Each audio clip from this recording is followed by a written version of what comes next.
केटाहरूले चाहिँ आज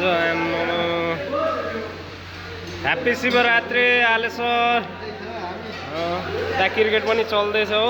ह्याप्पी शिवरात्रि। कान्छा चाहिँ ठुलो कुकमेन भइसकेछ है। आम उडाउँछ है के हो यसले।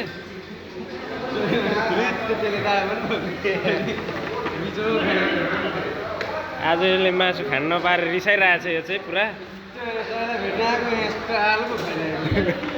शिवरात्रिको दिन कहाँ मासु हुन्छ त केटाहरूलाई। यस्तै हरियो सरियो सागपात हनाएको कान्छा फेरि रिसाइरहेछ। दाइ त्यत अर्कोचोटि हुन्छ तँलाई पुरा टेन्सन नगर। आइटम हो केटाहरूले त्यो रहेछ नि त पारा। राख्नुपर्छ त्यसलाई।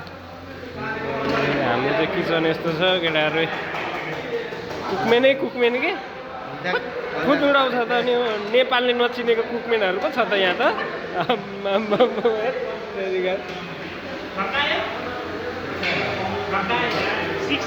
छक्का हानु फेरि। नेपाल र कुनको चल्दैछ? वेस्ट इन्डिज र नेपालको गेम चल्दै रहेछ पुरा है। त्यस्तै छ है हाम्रो विदेशी जिन्दगी चाहिँ अहिले होइन। किचन हो यो चाहिँ हाम्रो। ए काली म्याउ पनि रहेछ त। म्याउ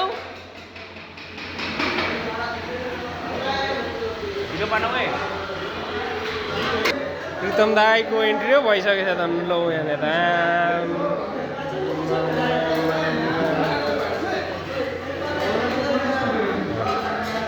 कान्छा त नि आलु र साग बनाइदिएको आज बिच्किरहेछ त। अनि आज शिवरात्रिको दिन कहाँ हाने हो यस्तो सागहरू बनाइदिएको। कान्छा त यस्तो सागहरू बनाइदिएको। प्रितम दाईको चाहिँ एन्ट्री भइसकेको छ।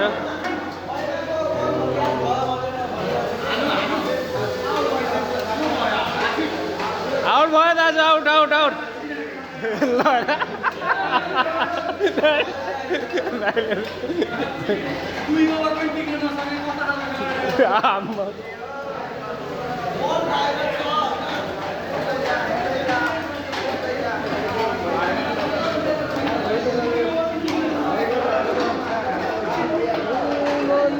आयो अन्ना छुट्टी आज।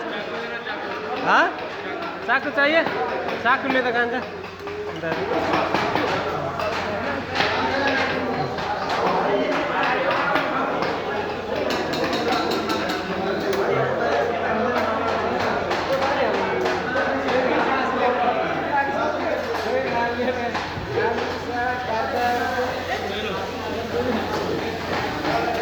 अब अर्को सन्डे हो तपाईँ।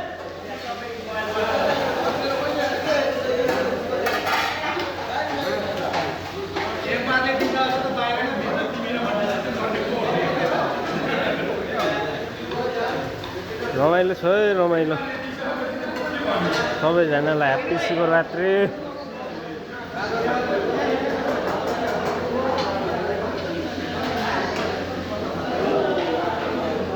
के पाक्दैछ हौ यता त भन।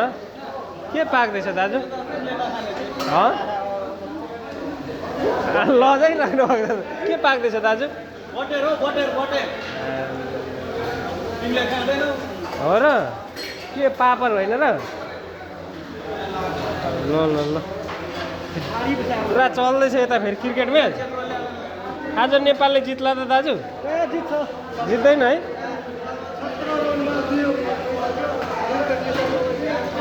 काम छैन है?